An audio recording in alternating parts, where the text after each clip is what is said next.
Hello everyone, pleasure to welcome you all. So दोस्तों, इस video में हम लोग बात करने वाले हैं आईटी सेक्टर के एक ऐसे स्मॉल कैप स्टॉक के बारे में जिसमें कि मुझे एक पोजिशनल ट्रेड नज़र आ रहा है। हालांकि मैं स्मॉल कैप्स को ज़्यादा कंसीडर नहीं करता हूँ शेयर करना आप लोगों के साथ में, बिकॉज स्मॉल कैप्स रिस्की होते हैं। बट जो क्वालिटी स्टॉक्स है वो मैं आपके साथ में शेयर करता हूँ। बट मेरी तरफ से किसी भी स्टॉक में कोई भी बाइंग और सेलिंग रिकमेंडेशन नहीं रहती है, मैं जस्ट एक एनालिसिस शेयर करता हूँ। सो दोस्तों, अगर आप लोग मेरी स्क्रीन पर देखोगे तो फिर जो हम लोग स्टॉक के बारे में बात कर रहे हैं उसका नाम है रूट मोबाइल लिमिटेड। ठीक है, स्मॉल कैप स्टॉक है, मॉडरेटली रिस्की है, हाईली रिस्की नहीं है। ठीक है, और अगर आप लोग नोटिस करोगे तो फिर जो इसका जो इंट्रिंसिक वैल्यू है, ठीक है, तो इसकी इंट्रिंसिक वैल्यू से इसका करंट प्राइस है वो ज़्यादा है। ठीक है, इसके आरओई बैंक एवरी रेट से अच्छे हैं। डिविडेंड रिटर्न्स, ये कंपनी की लिस्टिंग इतनी पुरानी नहीं है तो इसमें इतना डेटा है नहीं अभी। ठीक है, और जो इसका एंट्री पॉइंट है, it's good time to consider this stock because stock अभी ओवर जोन में नहीं है और इसमें अभी कोई रेड फ्लैग भी नहीं है। सो गाइज, अगर आप लोग नोटिस करोगे तो फिर इस स्टॉक को जितने भी एनालिस्ट कवर कर रहे हैं उसमें से 100% एनालिस्ट इस स्टॉक में बाइंग रिकमेंडेशन दे रहे हैं। दोस्तों, अगर हम लोग रूट मोबाइल में प्राइस परफॉर्मेंस की बात करेंगे तो फिर ये स्टॉक की लिस्टिंग इतनी पुरानी नहीं है।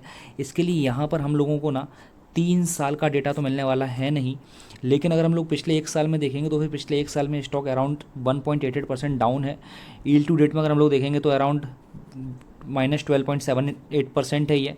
और अगर हम लोग यहाँ पर 3 महीने का देखेंगे तो ये अराउंड -13.38 है, और पिछले 1 महीने में अराउंड 0.91% और पिछले 1 हफ्ते में अराउंड 5.08% डाउन है। तो दोस्तों, अभी आप में से काफ़ी लोगों को सवाल होगा कि पिछले 1 साल में जब इस स्टॉक में कोई तेज़ी नहीं है तो फिर इस स्टॉक को मैं इतना कंसीडर क्यों कर रहा हूँ।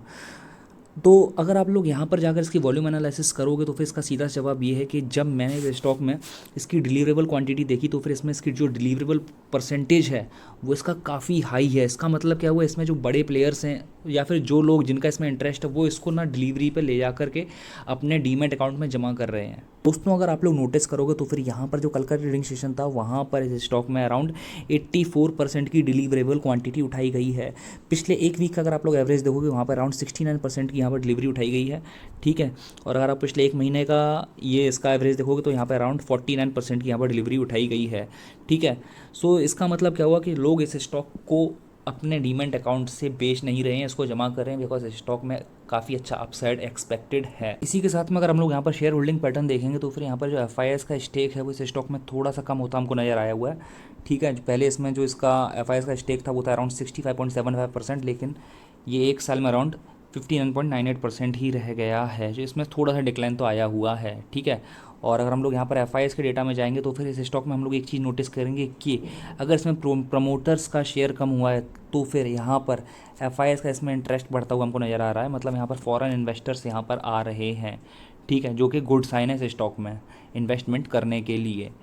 और दोस्तों, अगर आप लोग दूसरी चीज़ देखोगे तो फिर यहाँ पर जो डीआईएस हैं उनका इंटरेस्ट थोड़ा सा कम हुआ है इस स्टॉक में। जो पहले था 8.22% वो रह गया है अराउंड 6.65%। बट डीआईएस के डेटा को यहाँ पर थोड़ा सा इग्नोर मैं इसके लिए कर रहा हूँ बिकॉज मुझे यहाँ पर इस स्टॉक में एफआईएस का इंटरेस्ट पड़ता हुआ नज़र आ रहा है। एफआईएस रहते हैं उनके पास में डीआईएस से ज़्यादा पैसा रहता है लगाने के लिए, और वो सही टाइम पर सही स्टॉक में एंट्री करते हैं। और अगर हम लोगों के पास में ऐसा कोई स्टॉक है जिसमें कि गिरते हुए बाजार में भी एफआईएस बाइंग कर रहे हैं तो फिर उस स्टॉक में गिरते हुए बाजार में भी गिरावट की जो उम्मीद रहती है वो एक्सपेक्टेशन कम रहती है।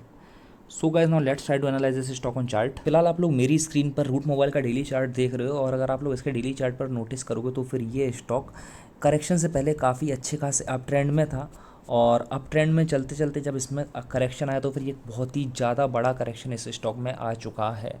तो मेरा मानना ये है कि जब भी कोई स्टॉक अप ट्रेंड में होता है ना तो फिर वो काफ़ी हम लोगों को चांसेस तो देता है बीच में बाइंग करने का, बट वहाँ से हम लोगों को पता नहीं पड़ता। मान लो स्टॉक ही इतना ऊपर चला गया, ठीक है, अब मान लो यहाँ पर इस स्टॉक में किसी ने बाइंग की होगी हायर प्राइसेस पर, ठीक है, तो फिर वो लोग तो यहाँ पर ट्रैप हो गए बिकॉज उनको लगा रहेगा कि यहाँ पे स्विंग दे रहा है। स्विंग देने के साथ में इसने यहाँ पर एक मॉर्निंग स्टार पैटर्न बनाया था, ये वाला पैटर्न है मॉर्निंग स्टार बना था, और मॉर्निंग स्टार के चलते जैसे इसका हाई ब्रेक हुआ अगली 3 कैंडल में या फिर 4 कैंडल में, इसमें जिसने भी एंट्री लगी वो तो ट्रैप हो गया होगा। ठीक है, वहाँ से स्टॉक ये डाउन आ चुका है।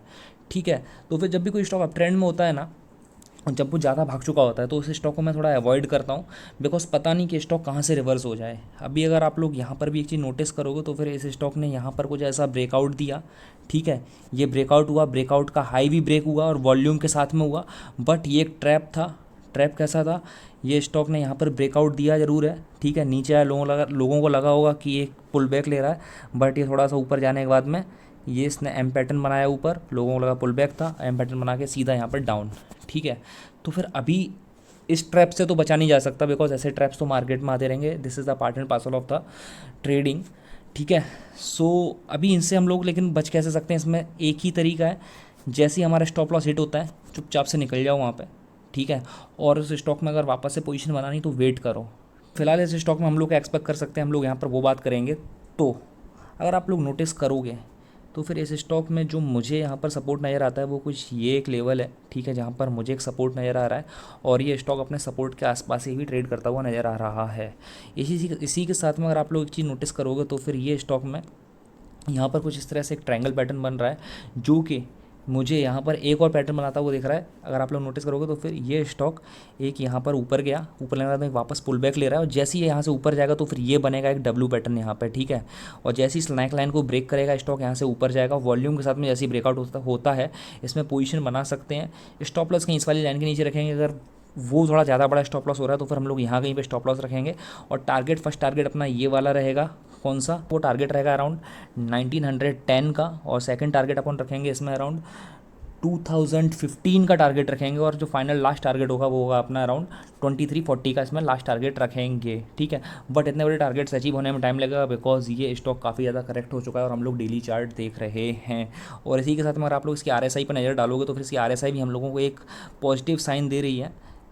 अगर मैं यहाँ पर आपको RSI इसकी दिखाता हूँ तो फिर इसकी RSI जो पहले थी वो एक नेगेटिव डाइवर्जेंस दे रही थी, और उसके साथ में ये एक नीचे साइड में यहाँ पर मूव करती हुई जा रही थी, ठीक है। भले प्राइस यहाँ से ऊपर जाता था, बट इसकी RSI जो थी, प्राइस यहाँ से ऊपर जा रहा है बट RSI नीचे ही है, ठीक है। तो एक ये नेगेटिव डाइवर्जेंस दे रही थी, तो यहाँ पर कोई पॉजिटिविटी नहीं थी। बट अभी रिसेंटली इसकी RSI शिफ्ट हो गई है, यहाँ से कुछ अपसाइड में इसने जाना स्टार्ट किया है, जैसे ये स्टॉक यहाँ पर स्विंग ले रहा है। तो फिर जैसे ही स्टॉक यहाँ से ब्रेकआउट देता है हम लोग इसमें एक बाइंग साइड में पोजीशन अपनी कंसीडर कर सकते हैं, बट मेरी तरफ से कोई रिकमेंडेशन नहीं है, मैं जस्ट एक एनालिसिस शेयर कर रहा हूँ। So guys, this was my analysis in Root Mobile. Meanwhile, what do you think? Please drop your suggestions in comment box and have profitable sessions ahead. See you in my next video. Take care.